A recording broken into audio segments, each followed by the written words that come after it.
È il novembre del 1942 e siamo nel cuore arido e sconfinato del deserto egiziano.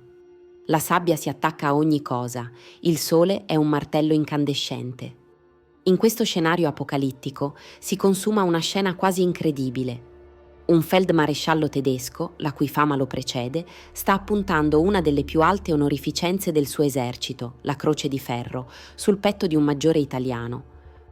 L'uniforme dell'italiano è un insieme di brandelli consunti, il suo volto è una maschera di fatica, polvere e sudore, ma i suoi occhi, infossati e febbricitanti, brillano di un orgoglio indomito. Quel feldmaresciallo è niente meno che Erwin Rommel, la leggendaria e quasi mitica Volpe del deserto. Ciao, sono Rossana. Mettiti comodo, indossa le cuffie e lasciati trasportare dentro questa storia. Ora, fermiamoci un istante a pensare. Rommel, pur rispettando il valore di singoli reparti, era spesso severo e critico nei confronti delle prestazioni generali e dell'equipaggiamento dei suoi alleati italiani. Le sue lettere e i suoi diari sono pieni di frustrazione per le carenze logistiche e la scarsa motorizzazione italiana, che tante volte avevano frenato i suoi piani audaci. Allora, cosa poteva aver spinto uno stratega così esigente e pragmatico a un gesto di stima così profondo e personale in uno dei momenti più bui della sua carriera? Cosa aveva fatto quell'ufficiale italiano per meritarsi l'onore delle armi, concesso da uno dei più grandi tattici militari della storia?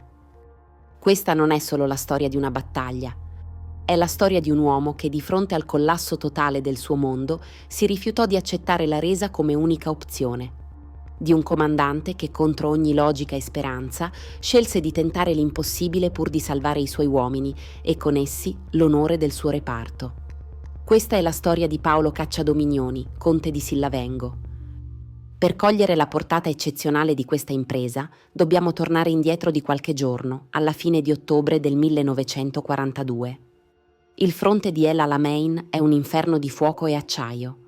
Da 10 giorni, che ai soldati nelle buche parvero un'eternità, le forze italo-tedesche dell'asse hanno resistito con una tenacia quasi sovrumana all'offensiva britannica, l'operazione Lightfoot. Ma la realtà dei numeri è brutale, schiacciante. Contro gli uomini di Rommel, il generale Bernard Law Montgomery, un metodico e ostinato mastino, ha schierato un'armata colossale. Oltre 1.100 carri armati, inclusi i nuovissimi e potentissimi M4 Sherman americani, contro cui i carri italiani M apparivano come scatole di latta. A questo si aggiungevano più di 1.000 pezzi d'artiglieria che martellavano le linee dell'asse senza sosta e il dominio totale e incontrastato dei cieli da parte della Desert Air Force. Le linee dell'asse, logorate, prive di carburante, munizioni e acqua, iniziano a cedere, a spezzarsi sotto la pressione implacabile. Il 2 novembre Montgomery lancia il colpo di grazia, l'operazione Supercharge. I carri armati della 9ª divisione corazzata britannica e della 2ª divisione neozelandese sfondano il fronte italo-tedesco. Per l'armata corazzata italo-tedesca è l'inizio della fine. Rommel, dopo aver implorato Hitler di autorizzare una ritirata strategica per salvare il salvabile, riceve dal Führer un ordine folle: resistere fino all'ultimo uomo. Solo il 3 novembre, di fronte all'evidenza della catastrofe, contravviene agli ordini e dà il via al ripiegamento. Ma per decine di migliaia di uomini è troppo tardi. Mentre le divisioni corazzate e motorizzate tedesche e quel che resta di quelle italiane iniziano una caotica corsa verso ovest lungo la litoranea per le grandi divisioni di fanteria italiane, appiedate, senza camion e senza speranza, non c'è più via di scampo. Divisioni eroiche come la Folgore, la Pavia e la Brescia, che si erano sacrificate fino all'inverosimile, vengono semplicemente abbandonate al proprio destino, inghiottite dall'avanzata nemica. L'accerchiamento è completo. Le uniche opzioni sembrano essere la resa o l'annientamento totale. Ma era davvero inesorabilmente tutto perduto? Per un uomo e per il suo pugno di soldati, la risposta fu un secco e categorico no. Quell'uomo era il maggiore Paolo Cacciadominioni, comandante del 31° battaglione Guastatori del Genio. E Dominioni non era un ufficiale qualunque. Nato a Nerviano nel 1896 da una nobile famiglia lombarda, era una figura rinascimentale prestata all'esercito. ingegnere e architetto di talento, aveva progettato edifici in Egitto e l'ambasciata italiana ad Ankara. Artista e scrittore, parlava correntemente tedesco, francese, inglese e arabo. Ma soprattutto era un soldato. Veterano della Grande Guerra, dove era stato ferito 2 volte e aveva visto morire suo fratello, aveva combattuto in Libia e in Etiopia. Un uomo dal carisma magnetico e da una volontà di ferro, che indossava sempre, anche nel deserto, il suo cappello da alpino. I suoi uomini, i guastatori, non erano fanti qualunque. Erano un corpo d'élite del genio militare, tutti volontari duramente selezionati e addestrati per i compiti più ardui e pericolosi. Specialisti degli esplosivi, degli assalti alle fortificazioni, erano maestri nel creare e soprattutto nel neutralizzare i campi minati. Avevano combattuto in prima linea, aprendo varchi nei famigerati giardini del diavolo, le immense distese di mine britanniche, e si erano distinti in audaci colpi di mano, come la conquista di Tobruk. Erano un'unità forgiata dal deserto, temprata dal fuoco e legata da una fiducia assoluta, quasi filiale, nel proprio comandante. Il loro motto era «La va a pochi», un'espressione lombarda che significa «tocca a pochi», a sottolineare l'esclusività e il rischio del loro mestiere. Quando il fronte crollò, il 31° battaglione si trovò schierato a fianco della divisione Folgore, nel settore meridionale. Come gran parte del 10° Corpo d'Armata italiano, fu tagliato fuori, isolato. Le comunicazioni radio erano saltate. All'orizzonte non si vedeva altro che il deserto e la polvere sollevata dalle colonne corazzate britanniche in avanzata. La logica militare, la razionalità, il semplice istinto di sopravvivenza suggerivano una sola, amara conclusione: arrendersi. Mentre intorno a loro intere divisioni venivano letteralmente cancellate dalla mappa, inghiottite dalla manovra a tenaglia di Montgomery che chiudeva la sacca, il maggiore cacciadominioni riunì i suoi ufficiali superstiti. La situazione era disperata. Le opzioni, brutali nella loro semplicità. La prima, arrendersi, significava salvare la vita, ma consegnarsi a un destino di umiliazione e prigionia in Egitto, in India o chissà dove. Per uomini come i guastatori, cresciuti nel culto dell'onore e dell'assalto, era un'idea intollerabile. La seconda opzione, provare a fuggire. Ma come? Le piste principali erano intasate dai resti dell'armata in rotta e pattugliate senza sosta dall'aviazione e dalle autoblindo britanniche. L'unica via era gettarsi nel deserto aperto, verso sud, per poi tentare di aggirare la morsa e ricongiungersi, centinaia di chilometri a ovest, con ciò che restava dell'Africa Corps. Significava affrontare il mare di sabbia senza acqua, con poche scorte di cibo e munizioni, con un nemico onnipresente alle calcagna e nel cielo. Una marcia verso una morte quasi certa per sete, sfinimento o per mano nemica. Ma Paolo Cacciadominioni non era un uomo di calcoli puramente razionali. Per lui, l'onore del suo reparto e il dovere verso i suoi soldati venivano prima di ogni altra cosa. Non avrebbe mai alzato bandiera bianca. Non avrebbe condannato i suoi uomini alla prigionia senza prima aver tentato l'impossibile. La sua decisione fu drastica, quasi folle: forzare il blocco. Radunò i circa 250 guastatori rimasti, insieme a qualche decina di soldati sbandati di altre unità che si erano aggregati a loro, e comunicò il piano. Avrebbero marciato verso ovest, attraverso il deserto, per ricongiungersi al resto dell'armata. Divennero così l'unico reparto organico del 10° Corpo d'Armata a tentare la fuga, iniziando un'odissea che sarebbe entrata nella leggenda. La marcia del 31° battaglione divenne una cronaca di pura sofferenza, una lotta disperata per la sopravvivenza. Dominioni, che grazie agli anni passati in Egitto conosceva il deserto come le sue tasche, guidò i suoi uomini lontano dalle piste principali, addentrandosi in un territorio inesplorato e infido. Si muovevano quasi esclusivamente di notte, marciando per ore nel freddo glaciale del deserto, orientandosi con le stelle come antichi carovanieri.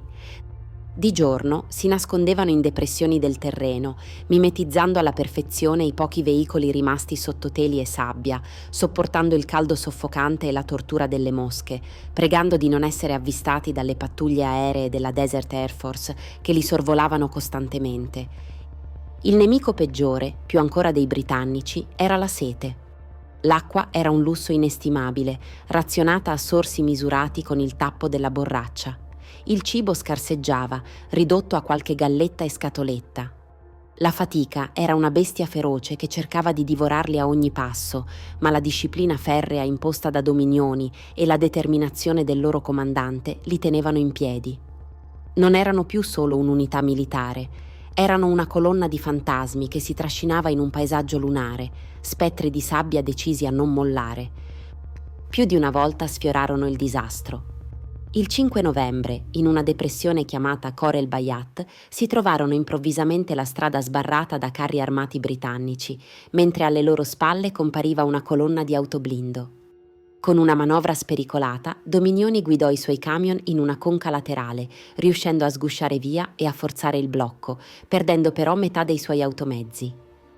Per l'intelligence dell'8ª Armata britannica, che ormai dava il battaglione per distrutto o catturato, fu un affronto silenzioso.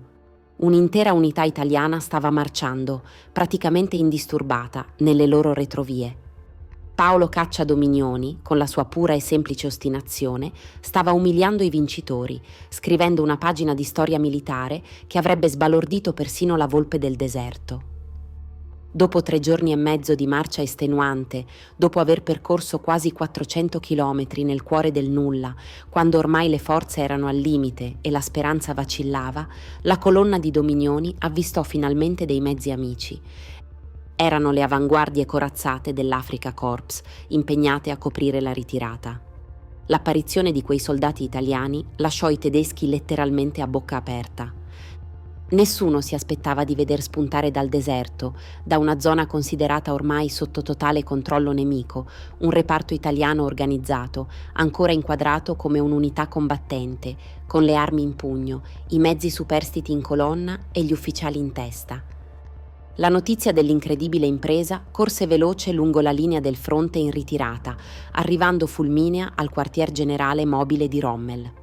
Il feldmaresciallo, nel pieno della gestione di una delle sue più disperate ritirate, furioso per il crollo subito e per gli ordini di Hitler, volle incontrare di persona quel testardo e incredibile comandante italiano. L'incontro, avvenuto nei pressi di Marsa Matruh, fu surreale. Da una parte Erwin Rommel, la leggenda vivente, nel momento più buio della sua carriera africana. Dall'altra Paolo Caccia Dominioni, un maggiore di un esercito sconfitto, coperto di polvere e pidocchi, che però si era rifiutato di perdere. Rommel, che parlava un buon italiano, chiese a Dominioni, senza preamboli, come avesse fatto. Come era riuscito a sfuggire a una trappola che aveva inghiottito 2 interi corpi d'armata. Il maggiore, con calma e precisione militare, descrisse la decisione di non arrendersi, il piano di fuga attraverso il deserto e la terribile marcia notturna. Rommel lo ascoltò in silenzio, senza interrompere. Il suo volto solitamente severo tradiva un'espressione di stupore e ammirazione. In quel racconto c'era molto più della cronaca di una fuga. C'era l'essenza stessa del valore di un soldato, leadership, coraggio, tenacia e un senso del dovere che andava oltre ogni logica e persino oltre la speranza. Ed è qui che la storia si tinge dei colori della leggenda. Le cronache, spesso abbellite dal mito che ammanta figure come Rommel, raccontano che fu in quel preciso momento che il feldmaresciallo compì un gesto storico. Di fronte a quell'ufficiale italiano che incarnava tutte le virtù militari che lui stesso ammirava, si slacciò dal collo la propria croce di ferro di cavaliere o, secondo altre fonti più verosimili, prese una croce di ferro di seconda classe nuova e gliela appuntò personalmente sul petto lacero. Un gesto spontaneo, da soldato a soldato, che valeva più di 1000 encomi ufficiali. Vero o leggendario che sia nei dettagli, l'episodio simboleggia un profondo e sincero riconoscimento di stima che andava oltre le gerarchie, le nazionalità e le amare contingenze della sconfitta. In quel momento, Rommel non vide un ufficiale di un alleato in difficoltà, ma un comandante con la C maiuscola che aveva compiuto un'impresa quasi impossibile, salvando i suoi uomini e con essi l'onore del suo reparto e del suo esercito. Ciò che è certo e documentato è che per quella stessa azione Paolo Caccia Dominioni ricevette la medaglia d'argento al valor militare italiana. La motivazione recita: Comandante di battaglione guastatori, con perizia, entusiasmo, tenacia, esponendosi sempre dove più arduo era il compito dei suoi uomini, riuscì a fare del suo reparto una valida unità di guerra. Ma la storia incredibile di Paolo Cacciadominioni non finisce qui. Anzi, la sua vera grandezza doveva ancora manifestarsi. Dopo l'armistizio dell'8 settembre del 1943, sfuggito alla cattura dei tedeschi, si unì senza esitazione alla resistenza italiana, combattendo sulle montagne lombarde con il nome di battaglia Silva per liberare il suo paese. Arrestato e seviziato, non parlò e venne infine rilasciato proprio perché un ufficiale tedesco riconobbe in lui l'uomo decorato da Rommel. Diventò capo di Stato Maggiore del Corpo Volontari della Libertà in Lombardia, ricevendo una medaglia di bronzo al valor militare. Eppure, la sua missione più importante, quella che avrebbe definito la sua intera esistenza, non l'aveva ancora iniziata.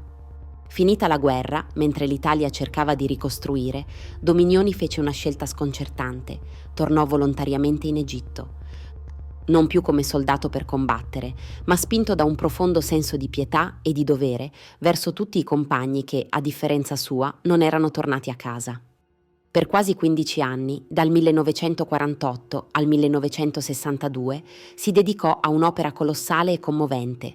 Setacciò metodicamente il deserto di El Alamein, metro per metro, alla ricerca dei corpi dei caduti.